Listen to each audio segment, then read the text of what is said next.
Two speakers banging loud, playing. Last week marked the 11th anniversary of the markasscop brand.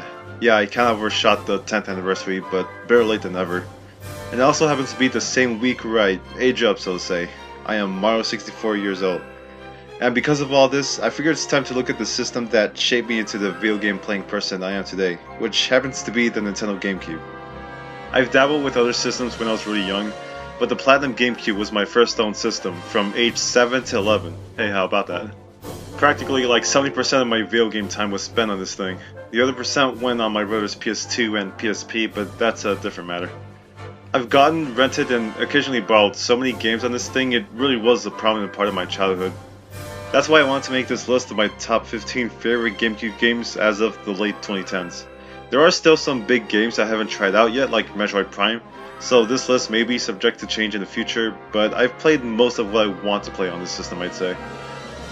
The only rules I'd give myself for this list are no compilation games such as Sonic Mega Collection, and only games I've played for the system, so like no Resident Evil 4 since I have that for the Wii. That rule might get a bit murky at some point in the future, but whatever. And of course, the obligatory is my own opinion, so some placements may not align with yours, but nevertheless, let's get started.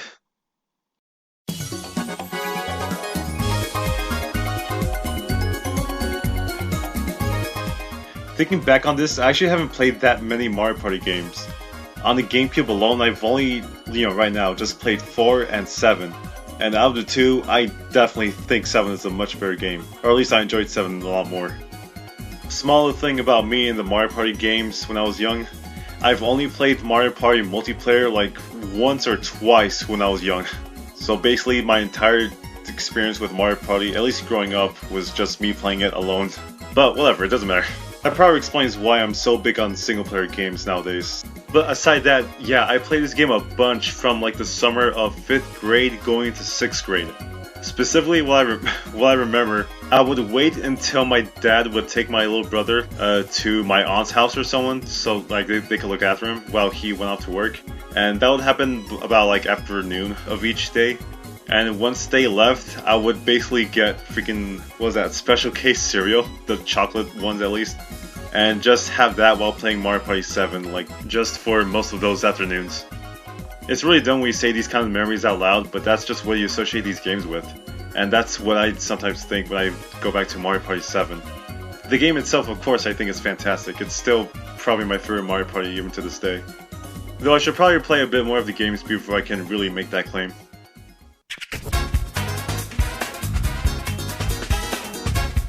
Yeah, I kinda had a big thing for Mario's spin-off games when I was a kid, but honestly, and I mean this when I say this, the Mario Baseball series is probably my favorite among like Mario spin-off games. I just played this game so much when I was younger, and of course it taught me all the rules about baseball and such. Obviously I'm no expert still, but like most of what I know comes from Mario Superstar Baseball. The story mode for this game is also surprisingly freaking hard, especially like the last part of the campaign where you get to play as Bowser's team and just go through everyone else's team, and the last game of it is basically facing off against all of the team captains and whatnot. And holy shit, those AIs are no joke. I also really love the inspiration that a lot of these stadiums are based off. Like of course with Mario Stadium, it's based off with Mario Sunshine. Wario's Palace is based off Wario World, specifically with Pecan Sands, and of course Yoshi Park, Yoshi's Story. It just adds so much to that ever so sweet Mario lore. Sluggers is of course also amazing too. Like I think that game improves a lot of what was in Mario Superstar Baseball. But honestly, it's probably nostalgia, I'm not sure, but I still prefer Mario Baseball at the end of the day over Sluggers. Either way, both of these games are fantastic, and oh god, this series needs more games.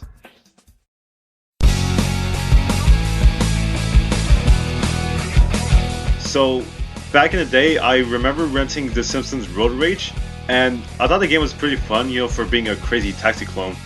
But I also remember thinking back then, man, I really wish we could get out of the car in this game.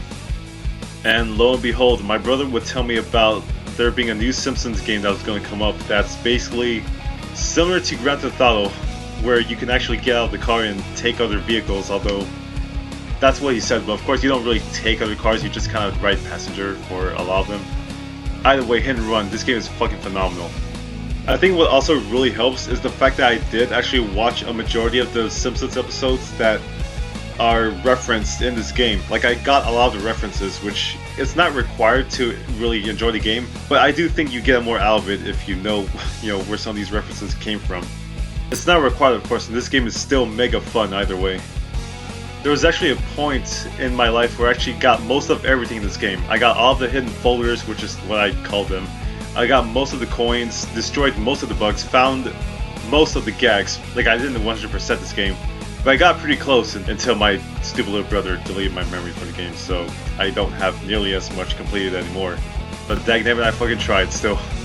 As anyone who's played this game will tell you, it's just so freaking good.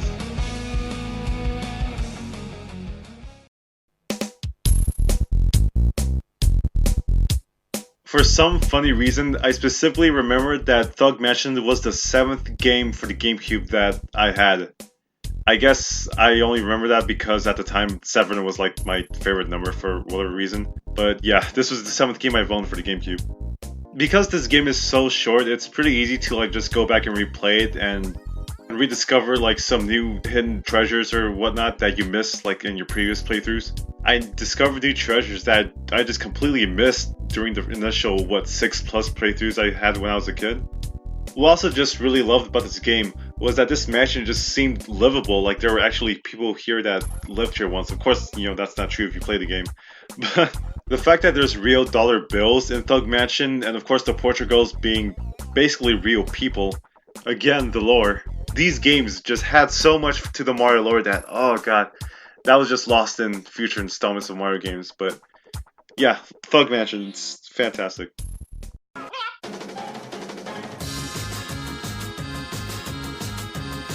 So one of the earliest things I had for the GameCube was the GameCube preview disc, which was a disc that had 5 demos, among plenty of other things like videos, and of course one of them being Billy Hatcher and the Giant Egg.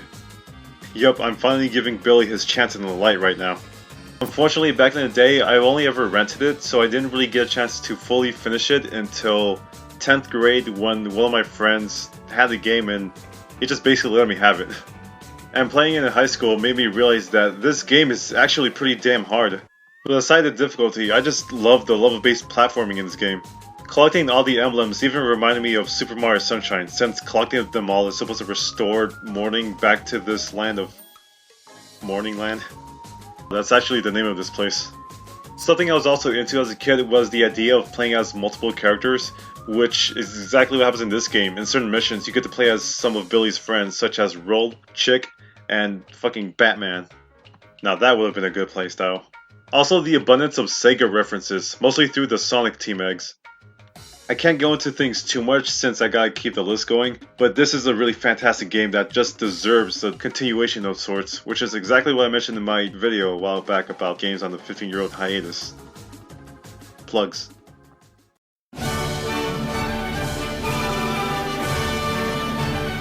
Despite not being my favorite Star Fox since 64 still exists, this is still an amazing game to me, and I think a right continuation to the Star Fox series that I don't fucking get why... rant. I know many take issue with the gameplay switching between on-foot and R-Wing, but it was just never that big of an issue to me personally. Yeah, of course, the on-land controls really need some modification, but aside that, I just think this is a really good follow-up to Star Fox 64 since, Adventures, while I do definitely enjoy that game too, was a different genre altogether. But aside from some gameplay hiccups, I think that the story was right as a continuation off of, Star Fox 64 and Adventures. The voice acting was on point in my opinion. The music! Oh shit, the music! There was a point in time when I was younger where if you were to ask me what I thought was the game that had the best soundtrack, I'd instantly say Star Fox Assault. Even though a bunch of the tracks are, remixed versions of Star Fox 64, the arrangements in this game just can't be understated. It's such an amazing soundtrack. It's a divisive game overall, but it's honestly still one of my favorite games. And shoot, it was even my first Star Fox. I didn't get to play 64 until, the Wii Virtual Console.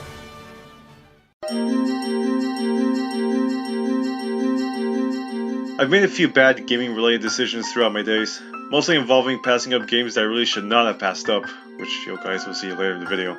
But I am so glad that Pikmin 2 is not one of them. What I mean exactly is that when I saw Pikmin 2 when I was younger at this one game store at the mall, I wasn't really that interested in the game, from seeing it in the box art and the back of the box and all that. But there wasn't anything else in that store that I was really too interested in otherwise, so I just kind of settled on Pikmin 2 on a whim. And I'm so glad I did too, because as you can see right here, this is obviously one of my favorite GameCube games ever. It's also kind of funny because I didn't realize at the moment that I actually had seen this game before, specifically as a trailer in Thug Mansion. If you guys remember, there was a trailer for, Pikmin 1 in that game. As for the game itself, I just got really interested in the whole concept of, building a small army of Pikmin and gathering all this treasure, going through different caves and areas and whatnot. I don't know, the more I played it, the more fun I found it to be to just continuously discover all these areas and treasures and just encountering all sorts of assholes. I think a big one that just sticks out in every Pikmin 2's player's minds is the Water Wraith. I had to have been 9 at the most or so when I first played this game, and this motherfucker was just, nah, fuck that shit. Bottom line, I just love this game a ton, and if you were to ask me back then when I was a kid, like what game I wanted to see the most, like as a sequel to, it would have been Pikmin 3, and probably Thug Mansion 2. It's kind of surreal to think that both games, Pikmin 3 and Thug Mansion 2 are actually both old news at this point.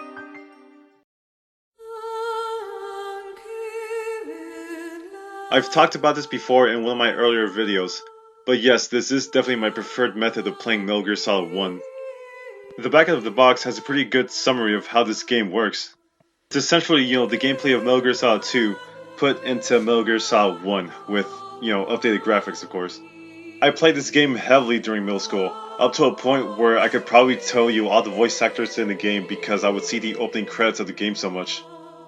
I might make something in the future standalone about why I specifically enjoyed this version over the PS1 version, but overall, if you're familiar with Metal Gear Solid 1, then it's probably easy to see why this is in my top 10 GameCube games list.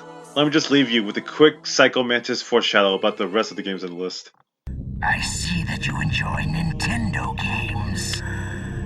So, you like adventure games? You seem to like The Legend of Zelda, don't you?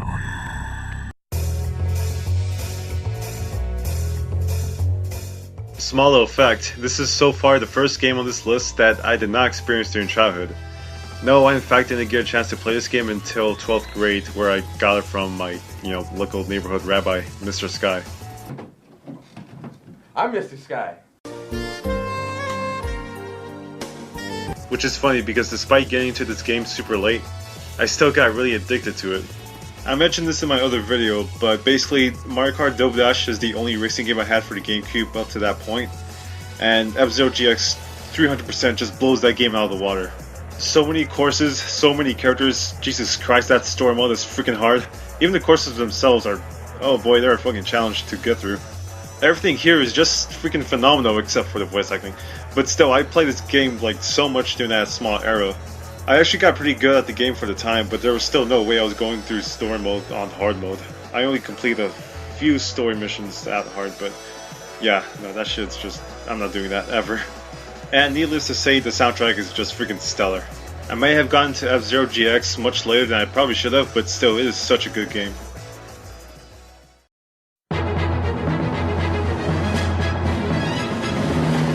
I've made an entire separate video on Fire Emblem Path of Radiance a while ago at this point, but my thoughts on those still hold up, so you should probably look into that one then.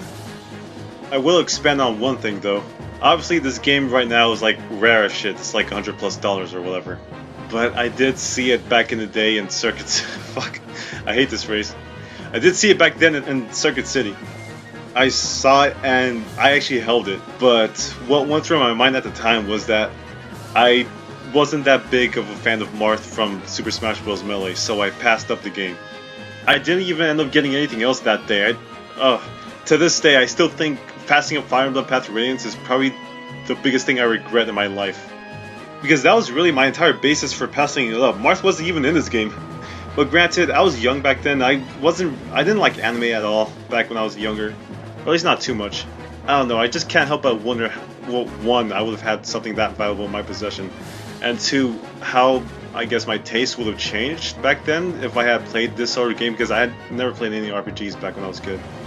Granted, this is a strategy game, but still, it's not really something that I probably would have played back then, so I don't know, I can only wonder. Either way, I played it now, I thought it was really good, look into that video if you want further thoughts, but that's the gist of it.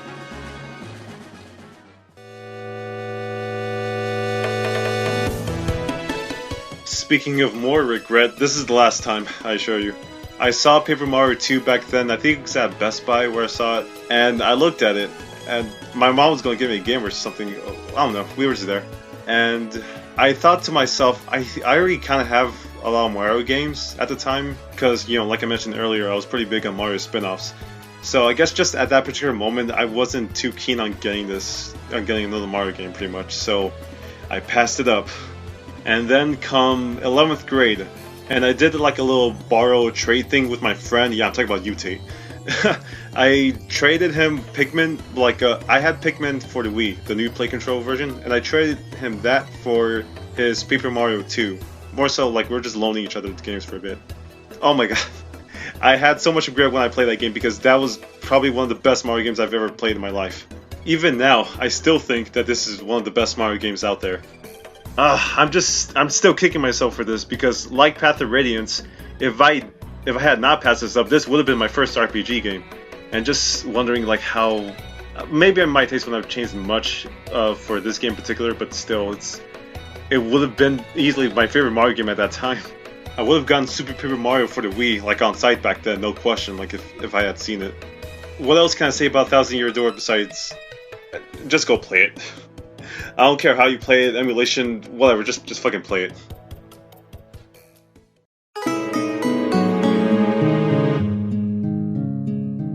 I'll never forget the first time I saw Twilight Princess. It was at Sears, and it was behind the glass display case for the GameCube section, and I was just absolutely surprised and taken back that there was a new Zelda game that I guess had came out recently.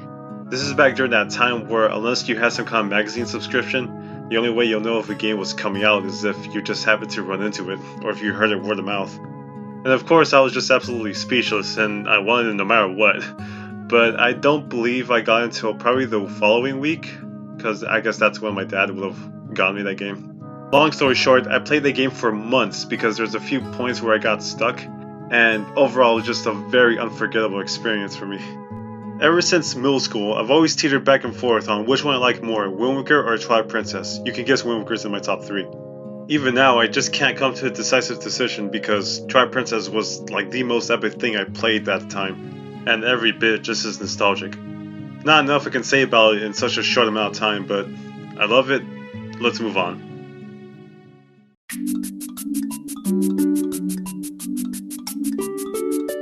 This is one of the earliest GameCube games I've ever played.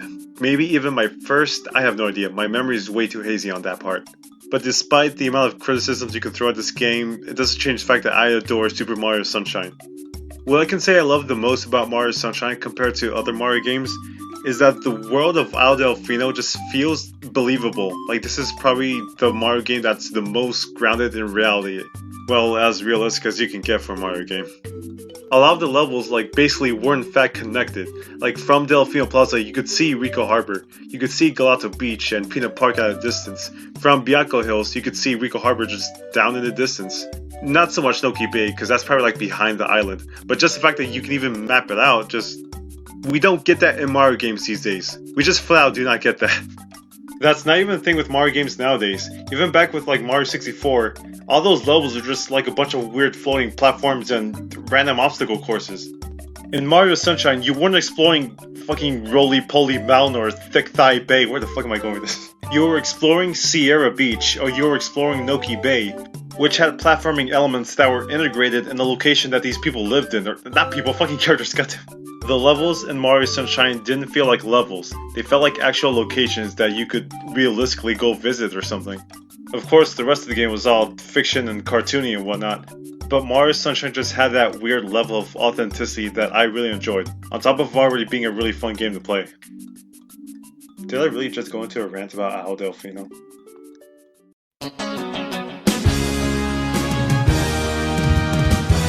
Okay, I'm not gonna lie, I'm actually pretty tired after that last rant. But as for this one, it's Super Smash Bros. Melee. Of course it's in my top 3.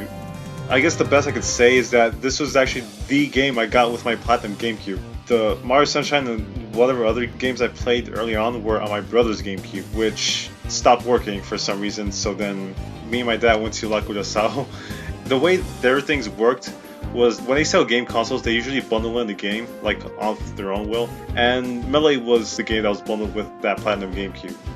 Technically, this was the first GameCube game that was like mine, since Mario Sunshine is actually my brother's, but obviously it's mine now. Not much more I can say about Melee that you haven't heard like dozens of times at this point, but you know, it's a big childhood game for me, so that's why it's as high on this list as it is. Even to this day, I still like to go back and play Classic Mode or Adventure Mode sometimes.